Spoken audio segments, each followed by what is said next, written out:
hello out there. That should just be a reminder to you that you should be prepared to experience a lot of disappointment when you do electrical engineering. At least, or even if it's a hobby, you're gonna have a lot of bad days because some things don't work, and I just had one of these bad days. I invested probably like 10 hours into a project and I found out it's just useless basically. Well, it happens. You never know. Well, that was an old project of me. I invested probably like 2 hours, so it wasn't too bad. I wanted to make like an laser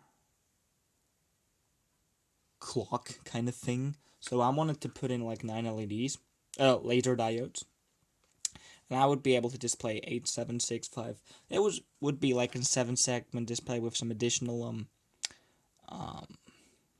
capabilities of displaying like digits and numbers, digits and letters.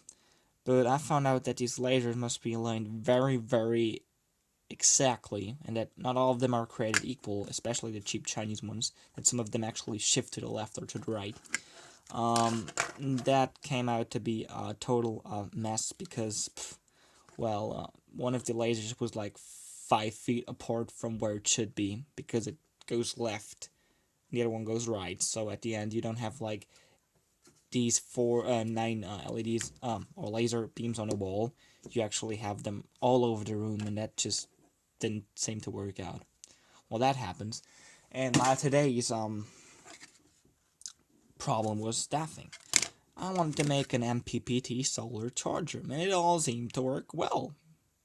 But then I experienced a problem because these voltage regulators, they don't have the pinout they should have, according to Fritzing. That's like an electronics design tool, and the pinout of this voltage regulator was like different from the one I had. Although it was like this exact same model number. I don't get it. Probably a different revision or something. I was just a stupid. So I had to botch that on here and fix it with some hot glue, insulate it with some hot glue, as one of the YouTubers recommended. Well, it had like 6 or 7 volt input, and it could output like, I don't know, 30 volts or 25 volts until the capacitor reaches its limit. And also, I found out that the boost converter doesn't make sense.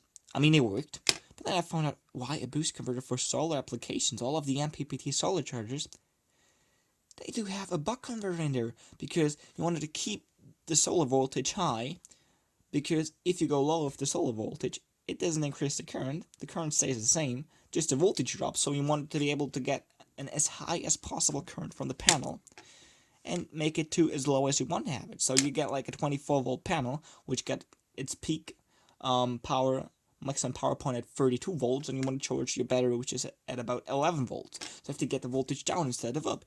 So that thing probably makes sense for some other things. I might use it to make like a programmable power supply with maximum outputs of, I don't know, 100 volts or so. But it doesn't make sense to put that thing into a solar controller. I will design a new thing, which is a buck converter, and that will work, but, well, it's just sad that this happened to me. And yeah, I used my CNC milling machine to create this PCB, because it's just way cheaper and faster than etching it or buying it if you do multiple of them. So, yeah, it worked out quite well. It was like my second try or so, and it worked quite well. I had no short circuit or anything. Well, I like it.